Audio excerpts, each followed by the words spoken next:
Live. This Hangout on Air is live. Hello, welcome. This is Talking About Survivor. I'm Christiana Ellis. Mike. Tonight we're going to be talking about Survivor San Juan del Sur, Episode 2. And the first sort of standard size episode, because we had the sort of 1.5 hour last time. What do you mean, sort of? I mean, it wasn't a full hour, was it? What, this episode? Yeah, I thought it ended before the hour mark. Did it? Not that I know of. But I mean, on my recording, I think it was done at like 50 or 52 minutes or something. Huh, that's interesting. I didn't notice that. I might not have been paying attention. That's true. The reason I thought I was paying attention to it was because, and maybe something was weird on my DVR, but they went to tribal at 40 minutes. Mm-hmm. So I was like, wow, something huge must be happening. And then they went to the vote at 43 minutes, and I was like, well, okay, what could happen? And then I realized there was a little bit more to it. But then it still ended real quick, and I thought it ended like right at 50 minutes. But like I said, maybe the timer on the DVR wasn't showing right. I don't know if. Well, maybe. I just pulled up the recording on my DVR, which says it is a 60-minute recording, but. Right. But there's like 10 minutes of the show after, I thought.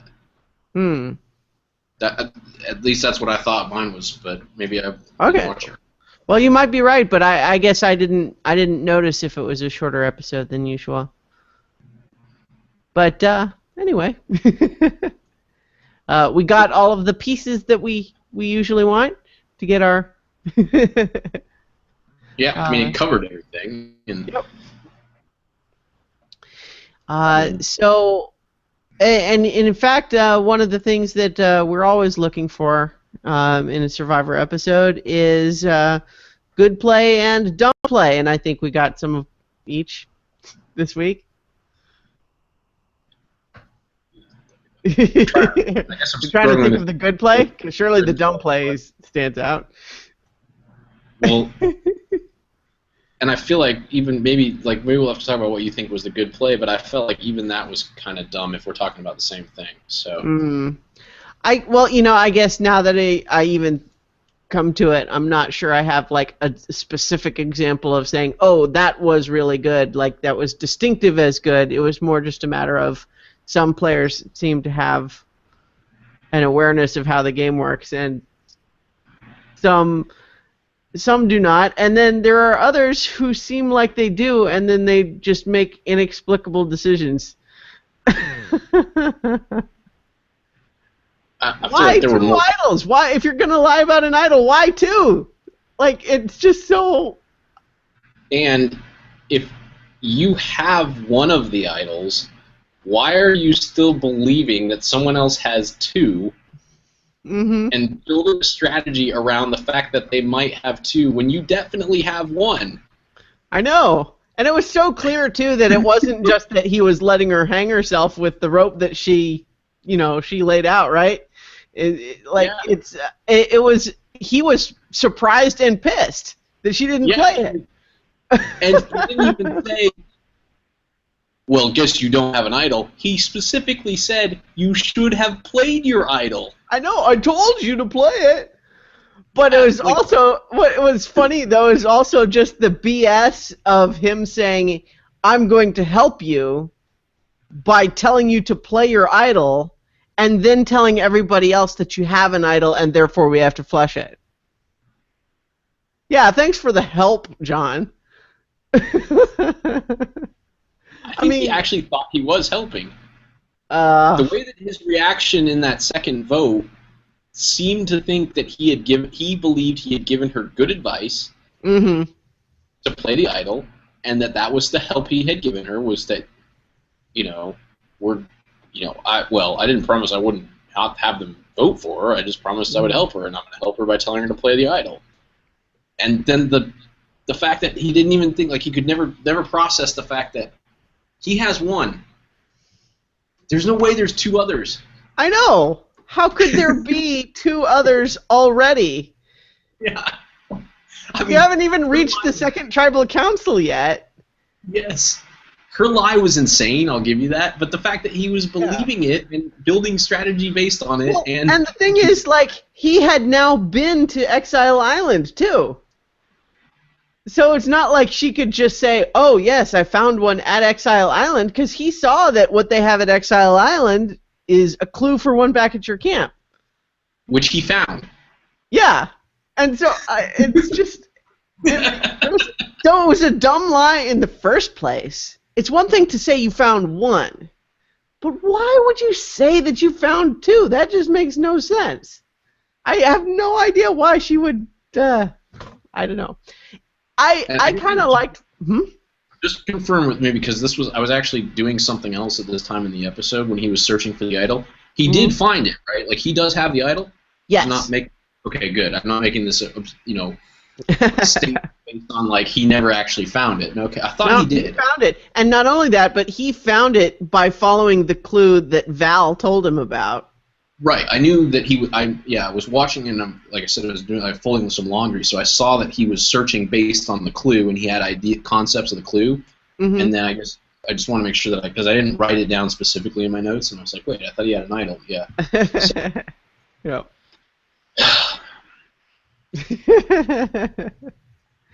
So that's what I was going to say. Like, the good play of, like, splitting the votes to flush the idol wasn't really even that good of a play, because the guy who was leading the charge on that should have known better, and the lie was stupid. Well, and also, like, she says she has 2, and then he told her which 2 people they were going to split the votes for.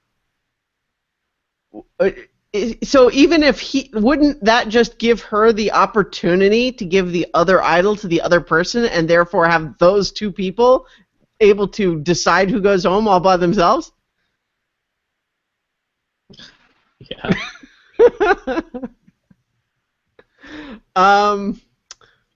Yeah. So anyway, that's the not good parts of the play. It was fun to watch. Oh yeah, well I definitely see. It's not that I wanted Val to go because I did kind of like her, but this was definitely the funniest thing that could have happened.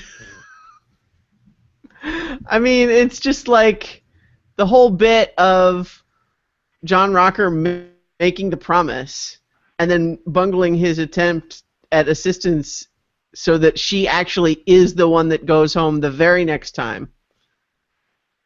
Now, she contributed to that, of course, but just now being in the spot where everybody is becoming, like anyone who either recognizes him already or is hearing about him is getting this idea that he's maybe racist or bigoted.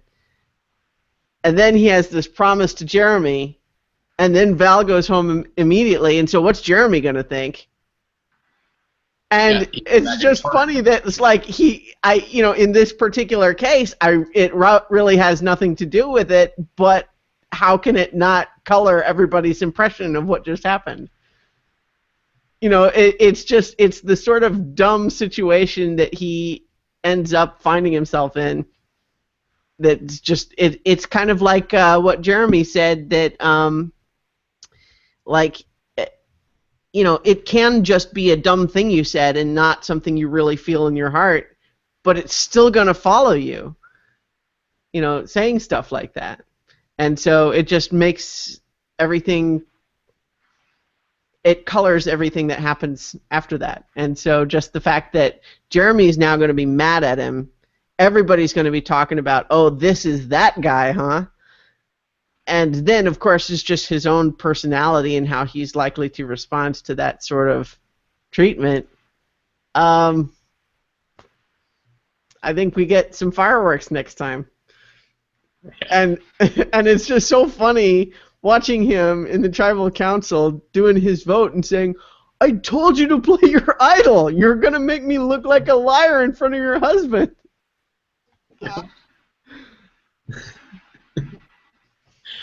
Oh, yep. Yeah. So comedic. Yep. So anyway,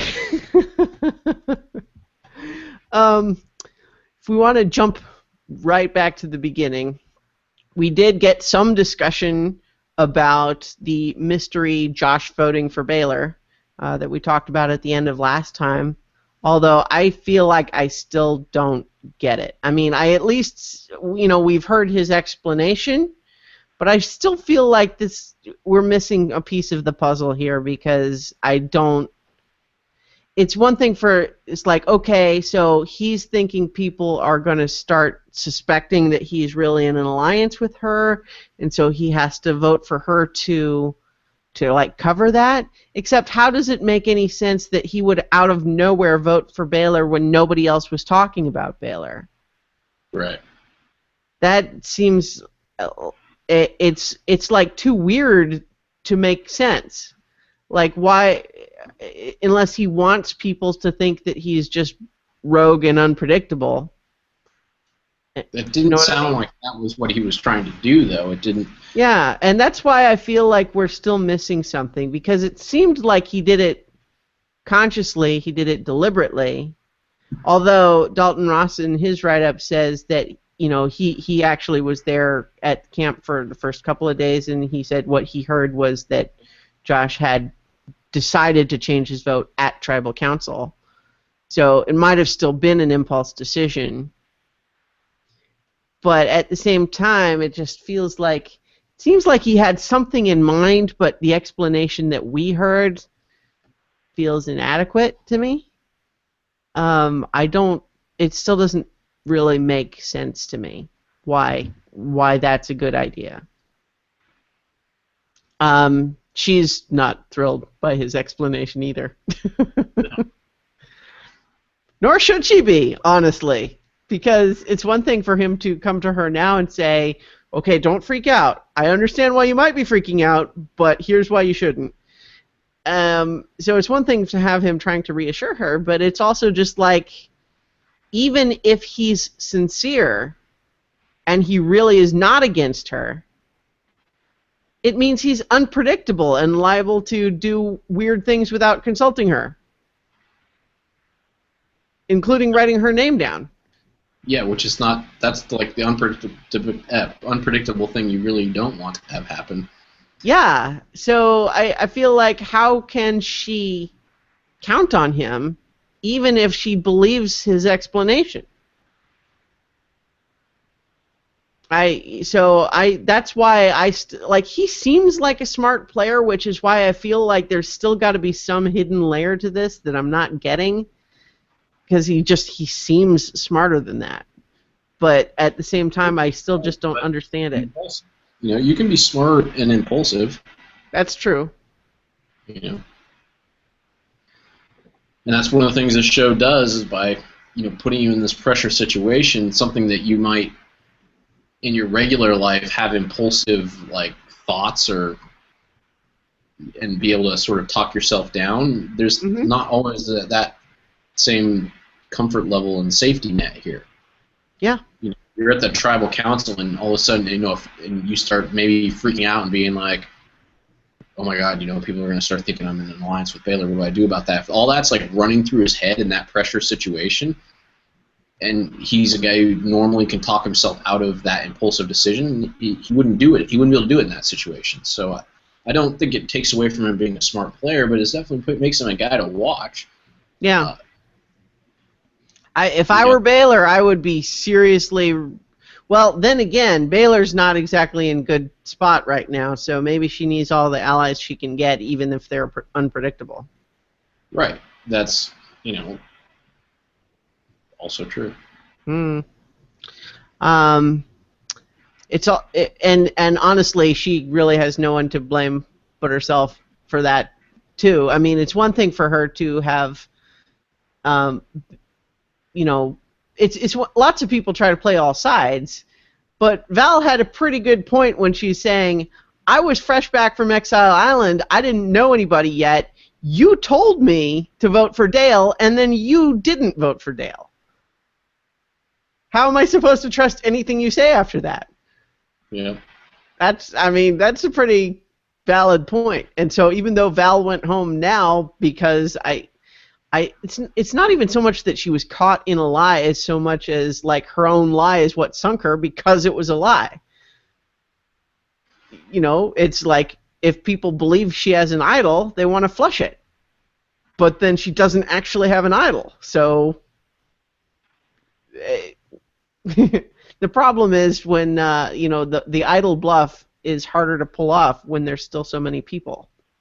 Right, and that's why. I mean, I think that's why she said 2. Yeah. Was like, well, you can't flush it. Not thinking through the fact of like how unreasonable that was. Well, and she, see, the thing is, John Rocker might be exactly the sort of person who is more likely to believe something like that just because, I don't know, he doesn't, he might be a smart guy, but he doesn't maybe seem as familiar with the show. You know what I mean? Like, maybe he's not a big Survivor fan, per se, and so wouldn't necessarily be aware of how unlikely that would be. Right. But there were a lot of Survivor fans on the tribe that didn't push back either. Well, everybody had to be cohesive. Like, it was an idol flush. Everyone else in the tribe, other than the 2 of them, had to be in on it. Mm-hmm. And nobody, at least that we saw, pushed back and said, you know what? This isn't a likely situation. Like, she's never shown anybody it. Yeah. She's supposedly carrying 2 around that we don't see. That's not a likely thing to have happened on the second week. Yeah. Well, yeah, so it might well be that several of them were going, that sounds shady, but it's as good an opportunity as any to cast votes for someone. And if they don't have it, then they go home. And that's also a problem solved. It's true. But at the same time, the risk, of course, is when you're talking about splitting votes because of an idol that they might not really have, it means you're potentially splitting votes, which makes it more likely that someone could turn the tables and reverse it somehow. Mm-hmm. But anyway, it was a dumb lie. We'll talk more about it, I'm sure. But anyway, so over at the Hunapu tribe, Blue Tribe, we have the young guys showing off, and I enjoyed Natalie's observation that it's kind of like, that log weighs like, what, 50 pounds? I think you can squat 50 pounds. I don't know. What did you think about that? You probably have more actual weight experience than I do. You know what I think might have happened? I think my recording might have been off, because I don't feel like I remember that part. Did you see the part where Baylor or Josh and Baylor were talking about his vote? No, I didn't. Okay. And I was thinking, well, maybe that was just a thing that I missed really quickly. So I feel like my recording must have started 10 minutes late, recorded an hour. That makes a lot more sense. I don't know why I would have done that. Maybe something was going on here that was live. I don't know. Yeah, because Josh and Baylor was the first thing. And so basically what happened is that he pulls her aside right away and basically says, okay, I know you're freaking out because I voted for you, but let me explain. But his explanation was basically people were going to suspect that we're working together, and I didn't want them to think we're working together, and I knew I could vote for you without you going home because of what the other votes were going to be. And so she basically, said okay, but then to the camera was like, that was weird, I didn't like that. Okay, but yes. then... What mine started was like them going right into the arena. Oh, yeah, okay. So you also missed... the only reason I didn't catch it before is I was like, well, maybe when I was getting fast forwarding through the commercials, maybe there was this little conversation before they went in the arena that I missed between Baylor. Mm-hmm. But now that there's a whole other scene that you're talking about, I know that's exactly what happened because I definitely didn't see that scene. Yeah.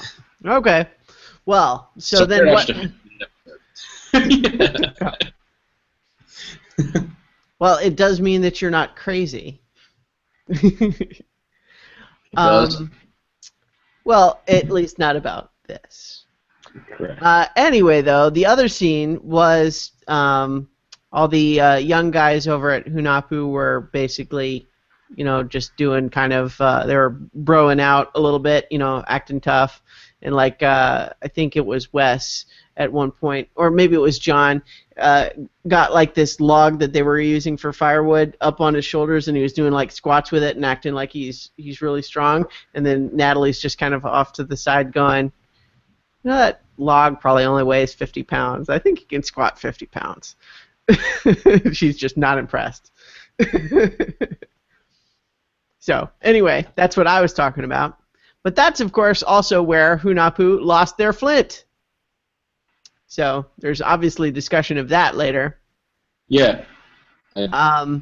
So, John basically admits to having had it last that anyone can remember. Like, he doesn't remember putting it somewhere, because then if he knew where it was, they wouldn't be lost. But he's the last one to have used it. And so he talks a little bit to the camera about his philosophy of, when you've done wrong, don't try to cover it up. You should admit it emphatically. And the way he didn't quite say it, but I took it as, is if you go so above board of it, doing the mea culpa thing, it will make people less likely to continue to attack you for it. You know what I mean? It's like, oh, he already feels so bad about it that we shouldn't pile on, that sort of thing. Which, I don't know, there's maybe something to it, but there's also just kind of, that can be annoying too, taken to extremes. But anyway, yeah, and it's also a huge thing that, like, you don't really, it's like, ideally you would not want to have to take credit for losing the flint, because that's a big deal. I did like, though, he name-checked Jatia, of all people, in his emphatic admission of wrongdoing, in the sense that he just wanted to make sure everybody understood that it wasn't some deliberate thing. He wasn't Jatia pouring rice on the fire. That's awesome. I wish I'd seen all this stuff. Yeah. Well, probably you could watch it online, right? You could do the streaming just to get the first 10 minutes. I could. However, your description is adequate. All right, then. So we're now actually, that brings us to the hero arena. Where I started. Yep. We, of course, as we, expected would be the case, Natalie is, pretty upset about Nadia having been voted out last time. And perspective, though, that I knew inherently but hadn't really put my finger on, is the fact that, like, not only are they twins, but they do everything together, which means they've actually been together for 28 years, Mm-hmm. Which is more than, like, even like the father-daughter, daughter-mother things, like, they probably spend time apart after the one of them went on, Mm-hmm. So it was an interesting perspective of, like, really how big this was for her. Yeah. I mean, my note actually was just that she was talking about, like, oh, some of these people have been together 5 or 6 years, but we were together 28 years, and I was thinking, well, there are other family members. But you have a point, too, though, just the idea that they actually maybe spend more continuous time together even than, like, mother, daughter, father, and son would. Yeah. So that's kind of how it felt. And, it's a different relationship, like, than, like, a father and daughter, Or even just brothers or sisters that are non-twins, because, different age siblings will often just have their own things as, that are separate just as a result of that. They're at slightly different stages in their life, but twins might just... Well, yeah, because, like, when you're growing up with siblings, like, it's much more dramatic, because 3 years when one of you's in high school and one of you's in middle school, or you're in college and the other one's not, Mm-hmm. there's totally different life things, and you tend to become closer once you get more on the same plane. Mm-hmm. You know, like once you both graduated college and are in your careers, if you're only 3 years apart, well, all of a sudden you start to get closer. But they've been like that, like how I am with my siblings, since like day one, and I just hadn't thought of that. You know. Mm-hmm. You know, because not that I didn't like my brother, but we weren't as close. We're 9 years apart, so when I was in high school, I mean, he was 9 years old. I mean, it's just not someone that you're friends with. You know, it's your brother. It's your little baby brother. But now that, you know, he's in his 20s and I'm in my 30s, we're much closer because our life planes aren't that much different now. Mm-hmm. So it just made me think about that, that's all. Yeah. Well, let's see. So she's upset, but it's time for the next challenge, and it's interesting too that this time it's a situation where they still do rock paper scissors to see which team has to volunteer someone, but this time when someone's volunteering, it is knowing who they're going to be up against. Although I think you could make the case that last time, in a situation where this is a blood versus water season and you've just been split on opposite tribes with your loved one, who else is it going to be? You know what I mean? It's like you could think it through this logically and figure it out probably. But anyway, so the point is that when John Rocker volunteered, he knew who he was going to be facing. You could also potentially make the case that he shouldn't have volunteered for this challenge, because this is not the challenge for a tall, big guy. You know. Right. He definitely didn't think it through, looking at how the challenge was set up. You know. Mm-hmm. The reward was fishing gear. What? Yeah. Well, yeah. We'll come to that. Yeah. But I don't know. What did you think of the challenge? This one looked like one that would could be potentially frustrating, but otherwise kind of fun. You know, it's like some of the challenges look like no fun at all. This one looks like it could be fun. Yeah, it seemed fine. I mean, it was fun. Mm-hmm. It was entertaining to watch because they were using two very different strategies. And other than the ducking under part, like, he was definitely much quicker than her. Yeah, well, he was playing more aggressively, to be sure. Right. And so, I mean, I thought that was, I actually wrote down here that, we kind of gave her a little bit of grief for saying that she could hold her own and that she wasn't just the girlfriend. Mm-hmm. She was still here. She knew that to beat him, she couldn't drop it. Mm-hmm. And so it was just like tortoise in the hare, basically. Like, as long as I'm deliberate and I am very, very careful, let him do whatever his thing over there, be aggressive. Hopefully he'll keep dropping it. Like, you could tell that she was so focused on that strategy. Like, I was impressed with her. I mean, in the way that she had composed herself, the way that she delivered upon the strategy that she had clearly decided on. She executed it. His strategy would have worked had it not been a challenge where you had to duck and maintain balance, because she didn't have to duck.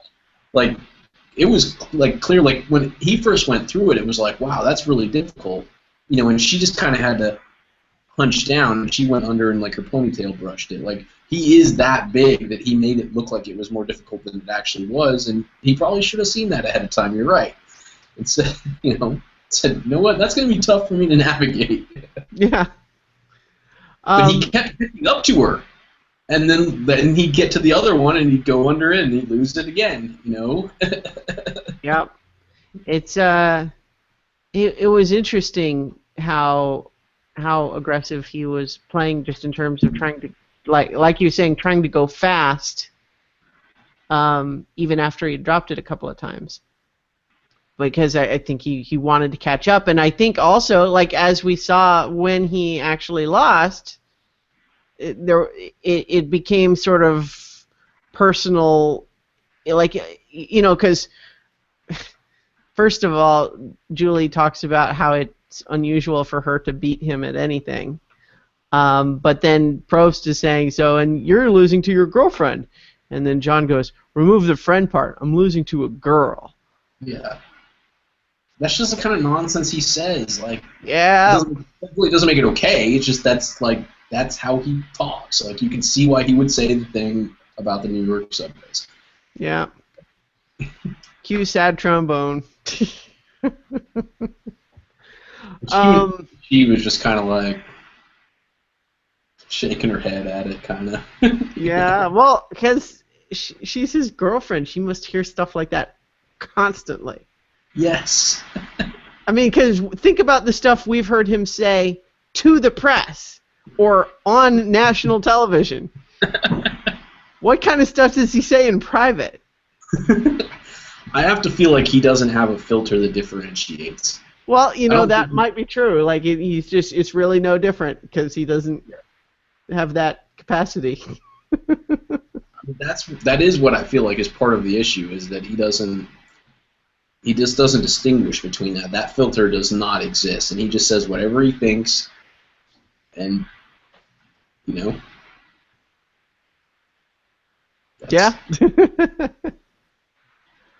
And you gotta feel like he must get some sort of, I don't want to say high, but like a pleasure out of knowing that, like, he said something that people are like, Oh, he must. It's like it's an attention-seeking thing, I think. Yeah, like all of that seems to be the common theme now that,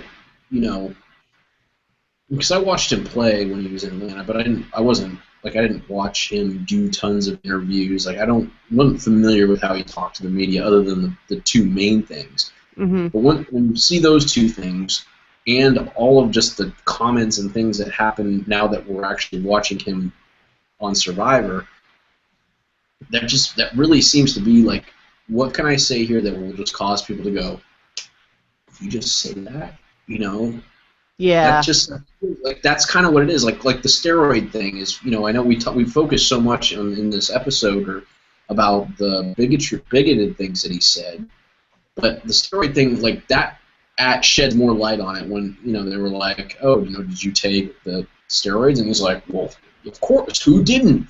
Because that was at a time when everyone was like, oh, yeah, I didn't know about this stuff going on. I had a guy who gave me something, and he said it would help me be stronger, and I didn't really ask about it. Like, everybody was being so sketchy, mm-hmm. and he was just the one that came out and said, hell yeah, I did, everybody did. And everybody was, oh. And he was like, yeah. I feel like that's what his little trigger in his brain did. Yeah, there's that, like, aren't I naughty sort of thing going on there. So it's the same thing. Oh my God, and he would say, he doesn't want to lose to a girl, Yeah, yep. It's just all like the same thing. So I have to feel like he does. I would like to give credit that he doesn't necessarily hold those bigoted points of view. That it was like, what will upset New Yorkers the most? Let me think of every stereotypical thing in New York and just say all of them at once. Because when you really think about it, you'd have to be an immense bigot to combine that many stereotypes into one sentence. Like, you have to think about hating people that much. Mm-hmm. So it's almost like he was like, what do you think of every single thing that will piss people off, and just spew them all out. And that, and then everybody goes, oh, he can't believe he said that. And he's like, yeah, New York hates me. That's what I'm feeling now after watching him, like, behave in, like, a regular environment. Yeah. And so I feel like that's going to be awesome because we're going to see more and more of that. Like, could be. Then also go back and revisit what we were just talking about is maybe in private, maybe he's like a totally normal guy and he only gets like this when it is for the attention. It's kind of like showing off for company. Yeah, he's showing off for company. Yeah. But he's been a professional athlete his whole life, so company to him is national media, national TV, that kind of stuff. So, yeah. I mean, I think it's great. I mean, it's entertaining to watch, to be sure. Right, and and at this point, I kind of have to believe all those things that I said because I like watching him say absurd things and kind of get a kick out of it. If I truly believe that he holds these point of view, then it's not as funny anymore. Mm-hmm. And right now, it's pretty funny to me, like, because I don't really believe he believes any of this. He's just trying to get a rise out of everybody all the time. See, I feel like I'm not sure it's quite that self-conscious, is quite as deliberate. But I feel like it's less that he strongly feels these things, and it's more that he just probably really doesn't think about it very much at all. And then he kind of, when he says extreme things, he gets a lot of attention, and he's like, oh, well, okay. I get to just say whatever the hell I want. And he doesn't... See, I don't think he plans it. Like, I'm going to think of all the things to say. But I think he also deliberately does not filter himself because of all the attention he gets when he says unfiltered stuff. Right. Yeah, I think we're kind of coming to the same thing. Yeah, I don't think he sits and, like, writes out that... I think it was like, I'm getting interviewed about New York, and... you know, here are all the really bad things I think about New York. Let me just say all of them. You know, so it wasn't like a plan. It was just like, oh, this will be funny.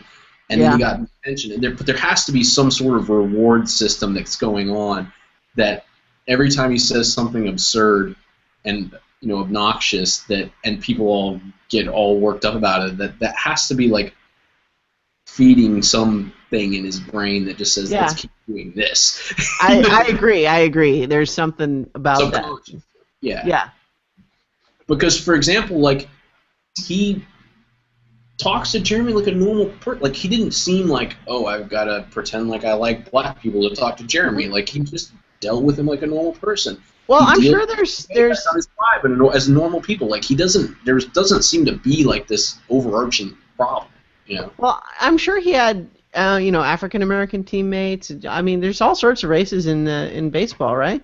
I mean, it's like it's not like it was just it's a white boys club still, and he never had to deal with anybody. I think he can get along with people just fine. You know. Yeah. Or at least any not getting along is not based on that anyway. He either gets along or doesn't with people equally. Anyway, though, so John is heading to Exile Island. Julie picks Jeremy to go with John. It was a little bit weird just on the basis that she's kind of saying, I know you've been through so much already, so now you get to go to Exile Island. I didn't really follow if there was more to that logic. It was kind of sorry, but I'm picking you because, like. And what all has he really been through other than like? Well, just all the emotion of him and Val, and last time I think that's all she's talking about. Yeah, I understand. I mean, I know we talked about it, but at the same time, it's. I agree. Well, my point is though that my point was just like, if she is starting from the position of you've been through so much already, it's a weird if then. You know what I mean? Since you've been through so much already, here's more. I feel like it was more of, I'm doing this and I'm apologizing because I know you've been through a lot. Not, this is the reason why I'm doing it. Like, I'm doing this independent of what you've been through, and I'm acknowledging that it sucks because of what you've been through. I feel like that's what she meant in that. Yeah, and so I get that. I guess I wasn't clear on why she picked him to begin with. And not that it has to make sense, because, like, why is she going to pick anybody in particular, but I don't know. I wasn't clear, because it seemed like she was trying to explain, but it didn't make sense. Yeah, it didn't make sense. But so here's where we get Reed made one of the classic blunders. Never try to bargain rewards with Probst on Survivor. Oh God, Probst was loving it. Making it sound like a thing that they should have known how to do better. Like somehow this is a common thing. He's like, "Well, you should have." How would anyone know what to do, bros? Like, he was awesome. Like, he was being ludicrous and loving it and knowing it and realizing I have all the power. Well, that's exactly. See, I think that's what he's basically chiding them for. First of all, he's enjoying that he's the one that has all the power, but he's also sort of just presenting it of, don't act like we're bartering as equals here. I am your god, and you are asking me for a boon. I know. But yeah, so I think that was just more the context. But of course, the subtext too is of course he wants them to have a flint. I mean, on this show, they give the tribes a flint on purpose, right? It's like it's something where the winning tribe in the first challenge gets it then, and the other tribe gets it as soon as they go to tribal council. They don't want tribes to have to go without flint for extended periods because that makes everybody miserable and they're less fun to watch. Yes. So Probst wants them to have the flint, but he also wants them to have to work for it if they get a second one. He wants to watch them squirm. And I think they failed to anticipate exactly how strong he would feel about that. And it was great. I loved it. I like he presented this alternative, like it was like there's this totally reasonable alternative of what they should have done. Yeah. Wait, you waited till you won. Like, would you have let them come in and be like at the beginning, like, hey, we'd like to trade our beans for flint? And be like, well, let's see how this plays. Like, he would have said the exact opposite. I bet at that time. No, I don't know. I mean, I could see his point at least that they wanted to see if they were going to win first so that they could potentially leverage that instead of giving up their beans, or they were going to see what it was first so they could decide then what they wanted to offer.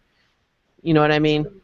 Yeah, so like if they start at the front with the beans, when they don't know yet, are they going to win something else? So like, are they only willing to give up the beans because they're going to get the fishing kit?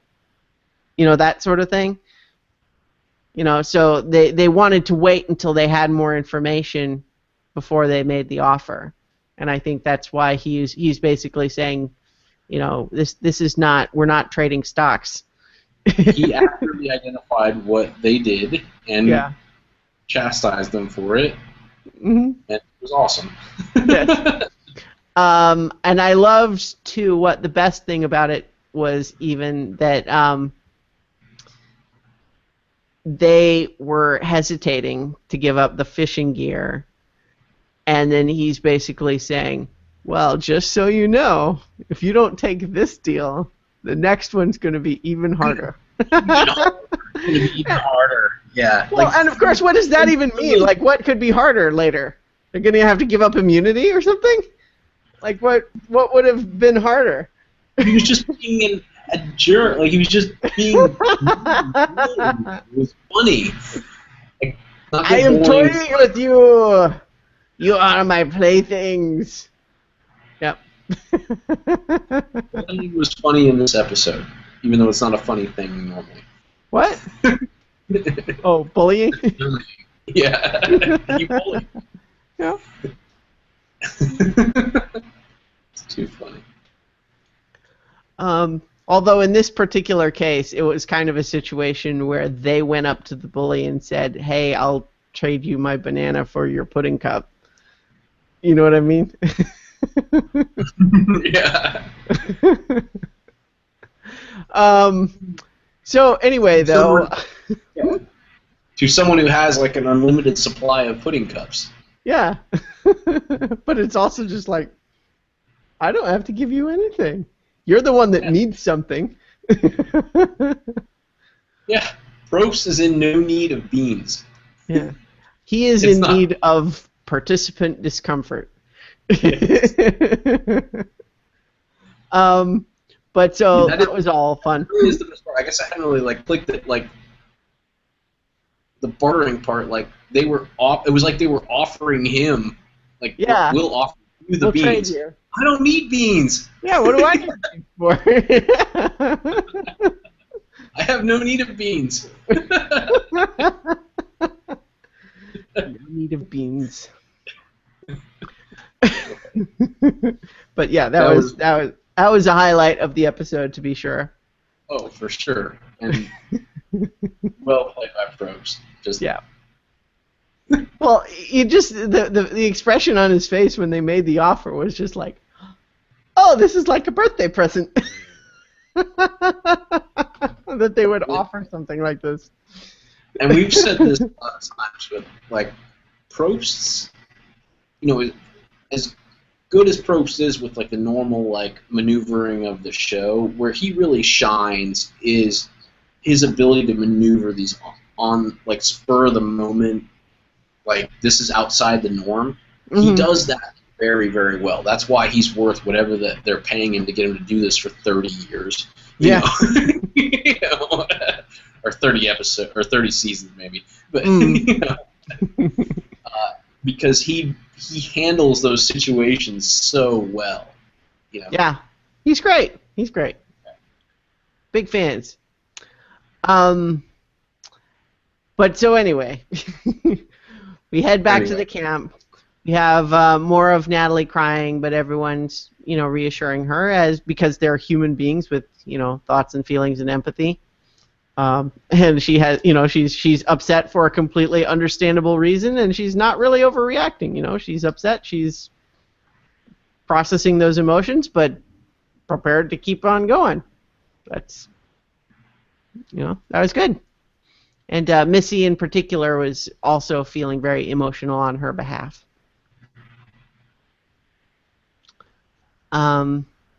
Meanwhile, at Coyopa, now that John Rocker is not present, it's time to talk about him behind his back. Wes does not keep the information under his hat, but I guess it was moot because he wasn't the only one that recognized him anyway. So they're talking about him and his baggage. He's a fairly recognizable guy. Like you didn't know him as a pitcher, but you can see him now and like think if this was a guy that played in baseball for many, many, many years. Like it's not that complicated. Like if you watch baseball, you know who that guy is. Yeah. Pretty distinctive.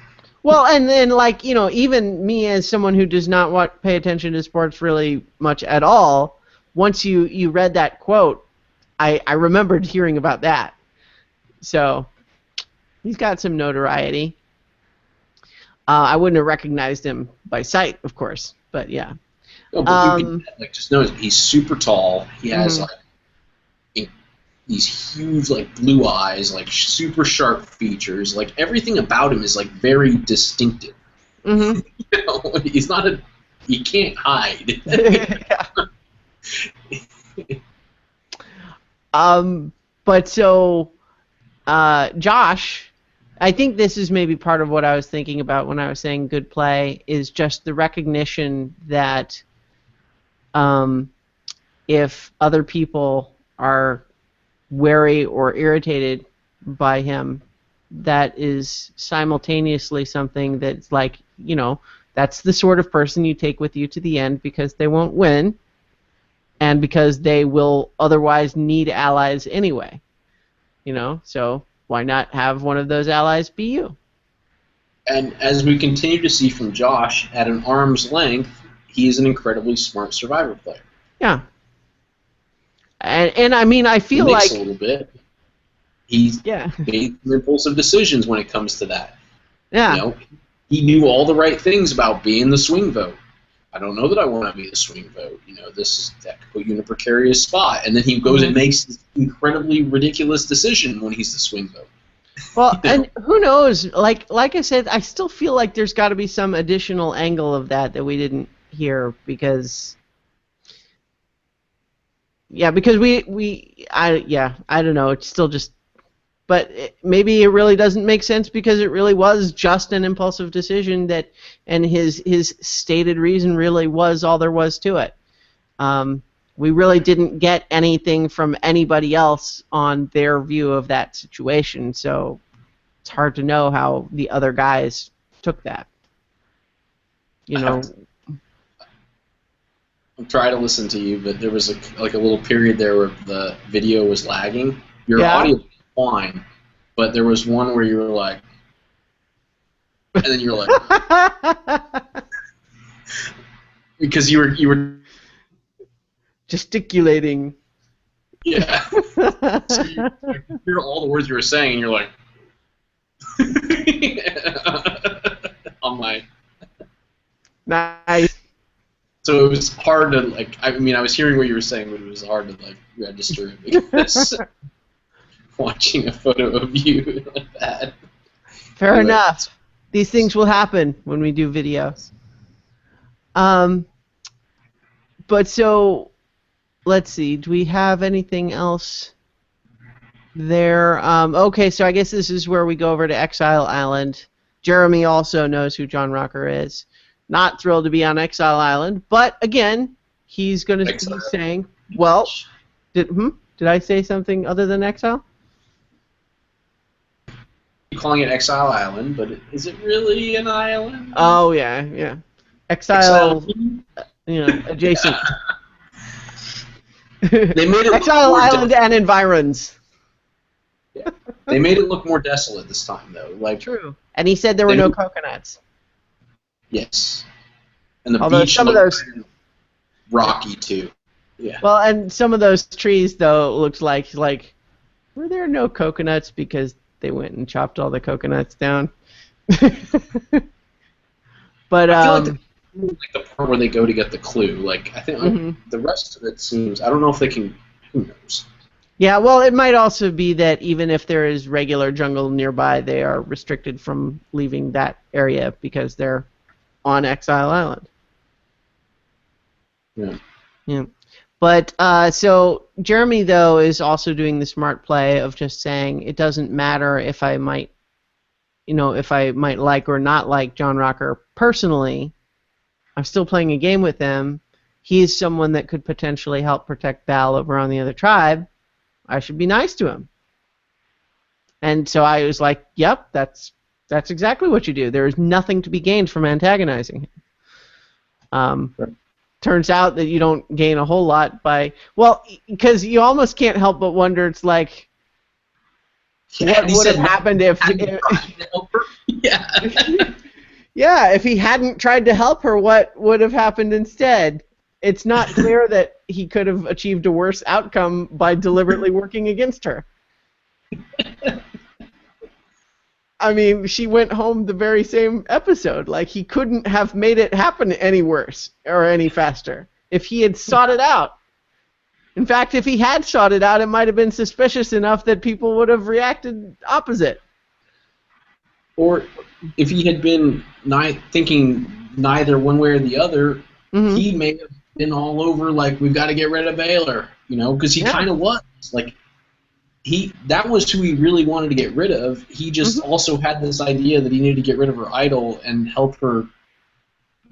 I mean, it was weird. Right, like if he hadn't approached her so friendly, like, she might not have felt that she should tell him this lie, which he then just went and told everybody else too.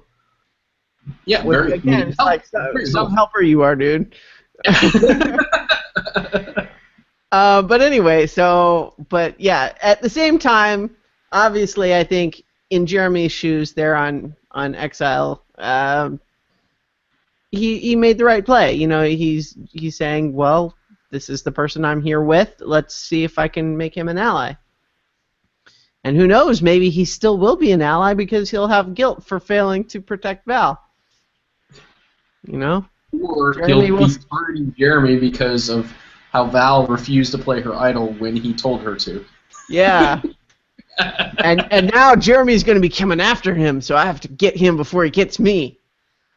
I feel like that would be a more reasonable conclusion to come to than I am still angry at Val for not playing the idol, so I'm going to go after Jeremy to try to appease that anger. Well, it's also not necessarily obvious that Jeremy would be able to make Julie go next, even if that's what he decided he wanted to do. Yeah, you know what I mean? It's not. There's a whole tribe of people. And for that matter, they might not lose the challenge, and they wouldn't go to tribal council in any case. They haven't lost a challenge yet. Currently not lost a challenge, so yeah.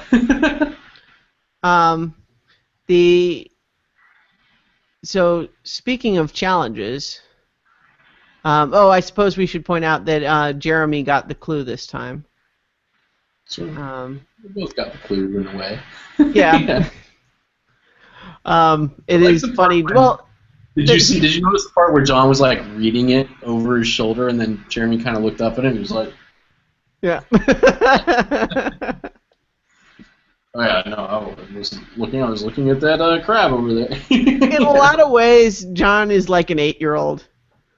He's just a huge 8-year-old. He's like Shazam. You know what I mean? Like the little Billy Batson, the little kid, turns into Shazam, the big muscly superhero. Mm-hmm. Yeah. I was telling all the listeners who might not have known who Shazam was. Anyway, that brings us to the immunity challenge on water.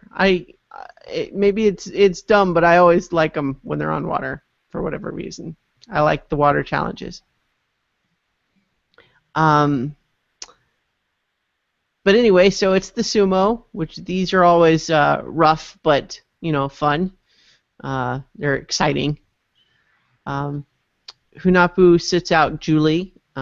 It was a little weird. I mean, I almost felt like it would have made more sense for them to have sort of just pointed out, it's like, well, she already won us the immunity or the reward challenge. But they kind of, I don't know. They made it. Never mind. I don't know what they were talking about. Anyway, she sits out. So the various matchups that we got. This is a challenge that it wouldn't be fair to just always have people against their partner just because might have John Rocker versus Julie would be a very different competition in this sort of a challenge. Yes. So we've started with Kelly versus Jacqueline, and Jacqueline wins for Koyopa. Dalton Ross pointed out that every time she climbed out of the water, she did this with her bathing suit. Yeah. So it was funny too, though, that after that first win, Kelly's just like, Jacqueline, she's huge, and she's compared to Kelly, I suppose she's bigger. She was bigger and stronger. Yeah. Yeah. I was just thinking here, even before it progressed, that it has to be weird when your loved one on the other tribe is competing against your teammate. It's got to be a weird feeling for anyone, and then they kind of put a button on that with Dale later. Yeah, like really well known. Mm-hmm. So we had Drew versus Alec, the brothers. This is one of the few times that you have the loved ones actually competing directly. They're relatively evenly matched, but Drew wins for Hunahpu. Then we got Jeremy versus Wes, and Jeremy had a strong start, but Wes ended up winning. Val versus Natalie, both of them were they were scrapping down on their knees for that one. It was interesting that the women tended more to go low and ended up being just like they're almost lying down or kneeling and pushing each other off, whereas the men tried harder to stay on their feet, it seemed like.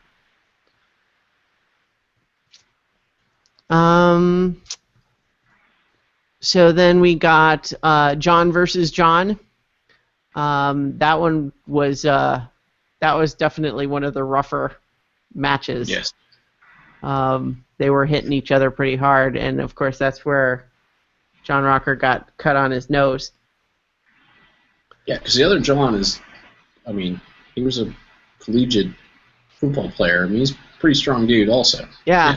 Although it's also true that you normally think of, size and strength as being substantial advantages in a challenge like this, and John Rocker is still bigger than him by 50% almost. Maybe not that much, but several inches and probably tens of pounds on him. Mm-hmm. But anyway, yes. Strength though into a if he's strong in a smaller body, it's probably an advantage in this challenge because he doesn't. I mean, John's got a pretty high center of gravity. Like that's true. Mm-hmm. Well, and also just it's the skill set for this particular challenge is a little bit more football oriented than baseball. Mm-hmm. So then we got Missy versus Baylor, and this one was one of the slightly weird, awkward ones, where at first you get the trash talk. Yeah, for a while I thought it was like that she was like fainting, basically, joke, like pretending like she was hurt to like trick her mom, and then it was really weird. Yeah. Yeah, so that one was a little uncomfortable to watch. I didn't especially enjoy that. Because it starts with kind of the trash talk about putting X's face on each other, and but then just like immediately the first clash, and Baylor drops her thing, and she's like split her lip or something. And so I'm sure that hurts, and I'm sure it's shocking to have it be from your mom, but at the same time, it's like not like she broke a tooth or something, at least that we could tell. What I kept waiting for was for, like, her mom to, like, come over and be like, oh, are you all right? And her to, like, grab it and, like, knock her. I thought she was, like, when I say fainting, not, like, fainting, like, faint. Oh, yeah. Like it's like a trick. Yeah, like a trick. And so I kept waiting for that to happen, and it didn't happen, and it didn't happen. She kept, like, holding her lip, and it was so, and like you said, it got really awkward as kind of sitting around like, is she really hurt? She doesn't look really hurt. Her mom doesn't really know what to do. She keeps saying she's okay, but she's not acting like she's okay. She looks fine. It's a challenge. We're going to take some bumps. Yeah. Yeah, so it seemed like there was an emotional component to that that was stronger than she was expecting, is my guess.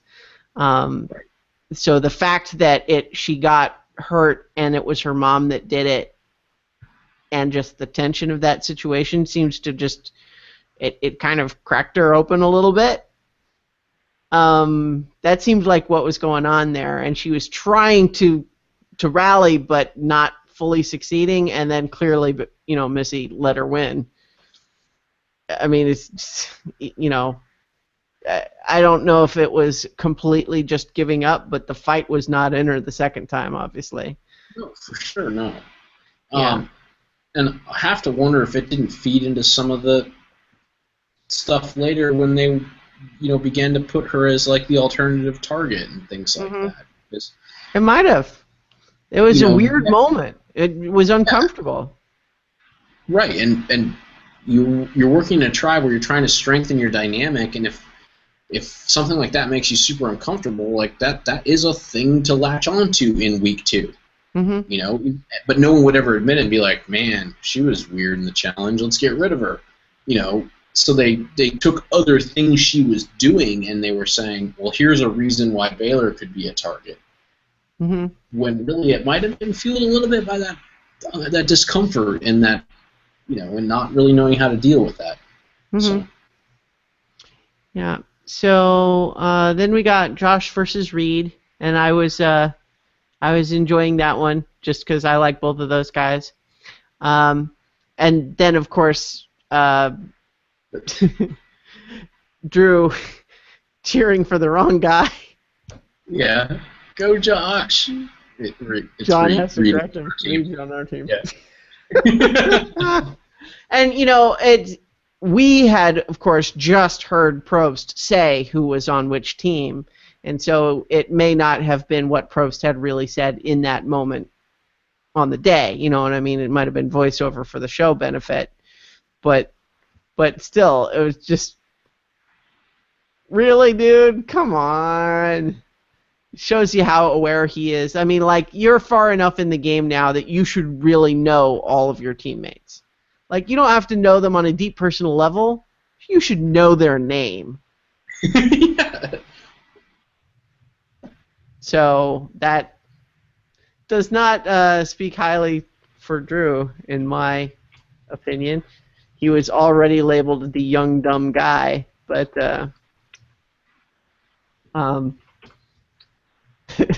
and again, we keep having to go back to Dalton Ross for all the one-liners, but he said after the challenge he had a pizza ordered to his English class. It's Fast Times at Ridgemont High reference. It clicked then, yes. Anyway, then we got so Reed won that matchup, and it was very even because then we got Keith versus Dale, and Dale won, which had it tied at 4-4. And so the tiebreaker had to be a rematch between Kelly versus Jacqueline. And then this is the one where we got the whole thing where it's Kelly's birthday today, but I've got to root for Jacqueline. I'm not going to watch. And and it's like I bought it. I could totally get how that's a really awkward, weird feeling to be, to be dealing with.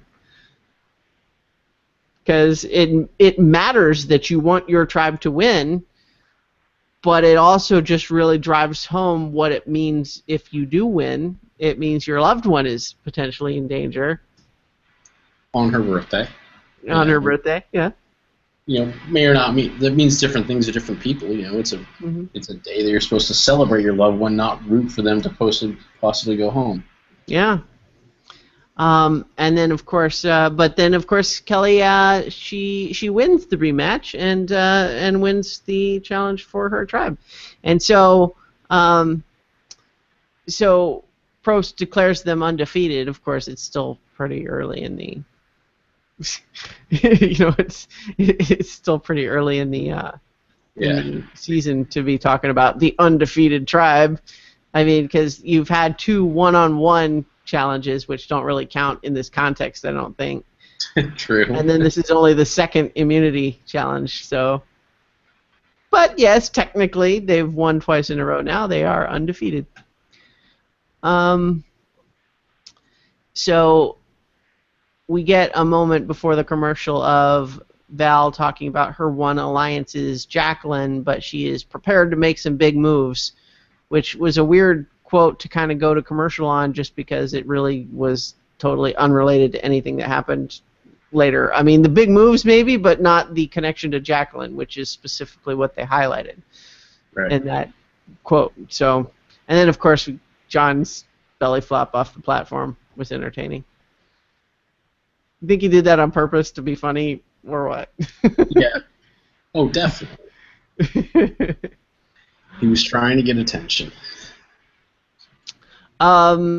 So then we obviously we're going to spend all the rest of our time with Koyopa because they're going to go to tribal council. So this is where we've got John, Val, and Jacqueline discussing the idol clues, and my note just says Val says she has 2 idols? ? Because at this point I was just even at the even before it blew up in her face, I was just thinking, what? Why would you, what? I mean, if you're going to lie about an idol, say you have 1. 2 just doesn't even make sense. We talked about this already, of course, but it still doesn't make sense. No.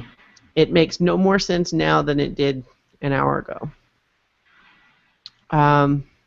Like I said, the only explanation I could offer up is that she thought that would make it less likely that they would try to flush an idol from her because, dude, you can't just make me use it because I would have another one. Right. Well, and I think that she thought, too, that what she was going to be able to do is if the vote splitting worked like she thought it would, then all she would have to do is she and Jacqueline pick Baylor. and that would throw off this vote splitting. And so I think that's why she thought she didn't actually need to have the idol. But what she didn't anticipate is the lie would actually come up in tribal council and make everybody pay close attention to her. That's kind of what messed it up. Her plan could theoretically have worked other than that. Well, and they didn't vote split between her and Jacqueline. They vote split between her and Baylor. Right. Well, yeah, that was always the plan, because that's what Jacqueline and Val were going to do, is switch their votes to Baylor. No, I thought everybody split between Baylor and Val. Like I thought. Well, that is what happened. That is what ended up happening. But that is so.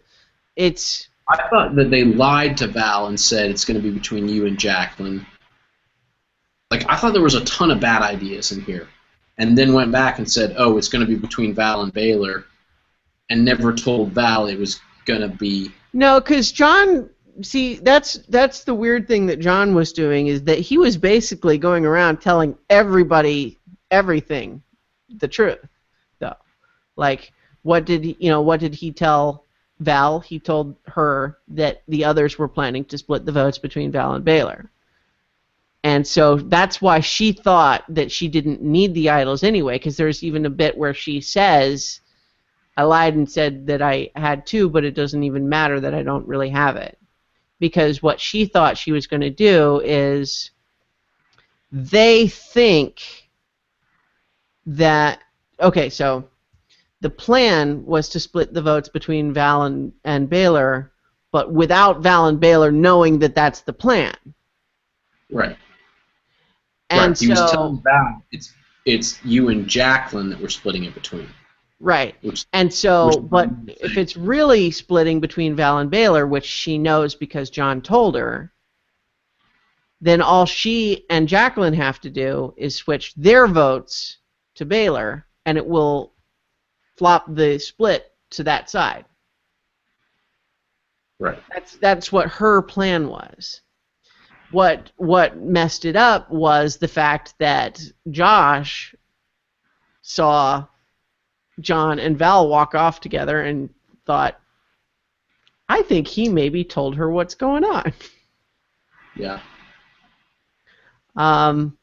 And I did actually observe at the same point where he was talking about that, though, that he thinks that splitting the votes can be risky.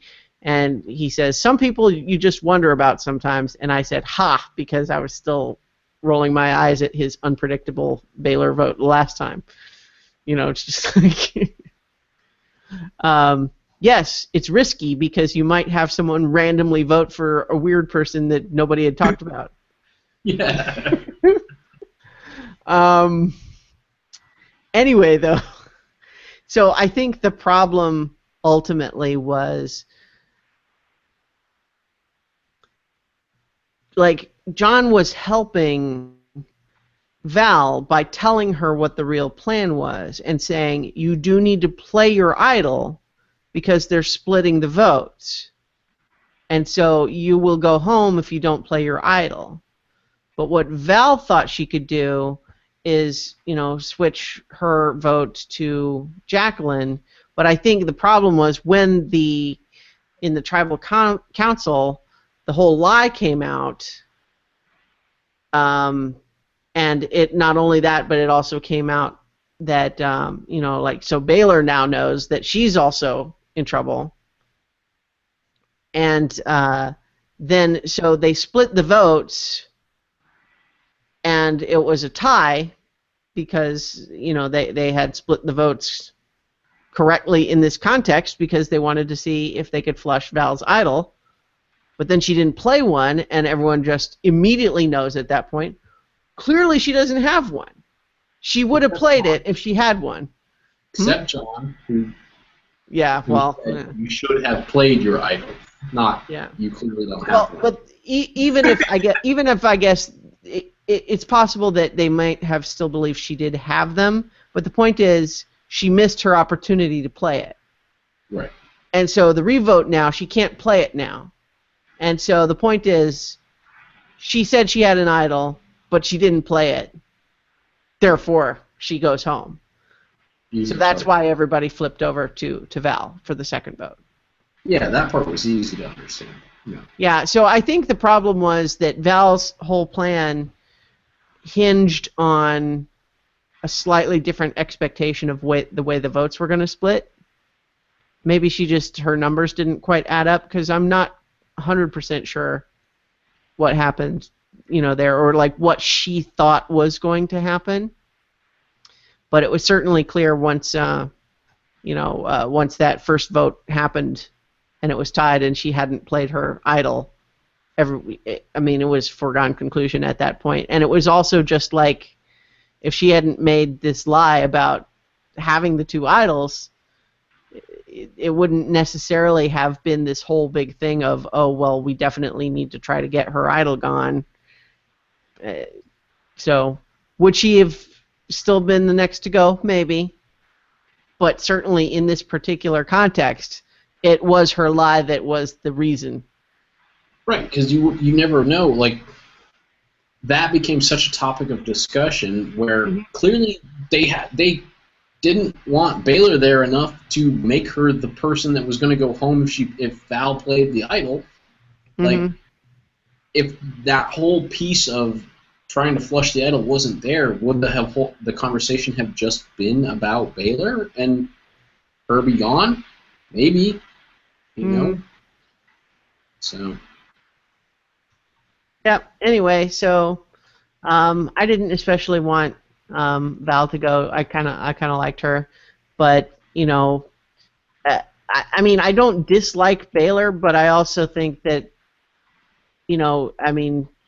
she had that weirdness in the challenge, and then also I think almost out of anyone on that tribe so far, I think there's several people there who have actually legit reason to think that she should go. You know what I mean? Yeah. She played a few different sides. She had an awkward challenge. There's not anything that like makes me say like, yeah, let's root for her. I don't know. I'm rooting for John to be around for a long time because he's awesome on TV. Other than that, I don't really have a favorite, but Baylor's definitely not on her way up there. So. Yeah. So anyway, it's still hard to defend the lie about the two idols. There's just no. Yeah. She deserved to go for that. Yeah, but at the same time, she felt she was in trouble and had to make a big move, and so she tried something. You have to admire that at least, and not just being a passive player. Yeah, I don't take that away from her. But. Yeah, but not all big moves are created equal. So let's see. Next time, John Rocker exposed. He implies that it is only the challenge apparatus that is stopping him from just going over and fighting the other tribe right away or something. He's going to keep saying amusing things. Yep. Val went out as a pretty good sport.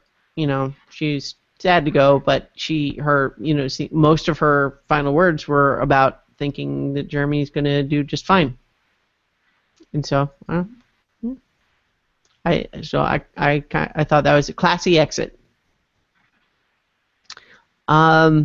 And so anyway, I'm enjoying the season so far. Yeah, it's been good. Yeah, I think they got a good cast of people. There's lots of interesting personalities, and I'm excited to see how it all still develops. Like even John Rocker, he says he says stuff like that, but he's not. I could see how he could rub people the wrong way, but he's not like uncomfortable or unpleasant to watch in the same way that some of the controversial people have been in the past. You know what I mean? Like thinking about like Colton or Brandon Hance. at least so far, you know. Because he's got 20 more years saying absurd things in the public eye than they have. Yeah. He's honed his craft of saying absurd things. You know? Speaking of Brandon Hance, just I had him on mind because when I was watching the episode, Probst actually tweeted that people should tweet their favorite Survivor quotes. And I actually just dug through some of my old notes just to see if any stood out. And one of the ones that I had forgotten, but was from Survivor South Pacific, and it was Brandon Hance saying, "I came on this show to make friends, not win $1 million." Wow.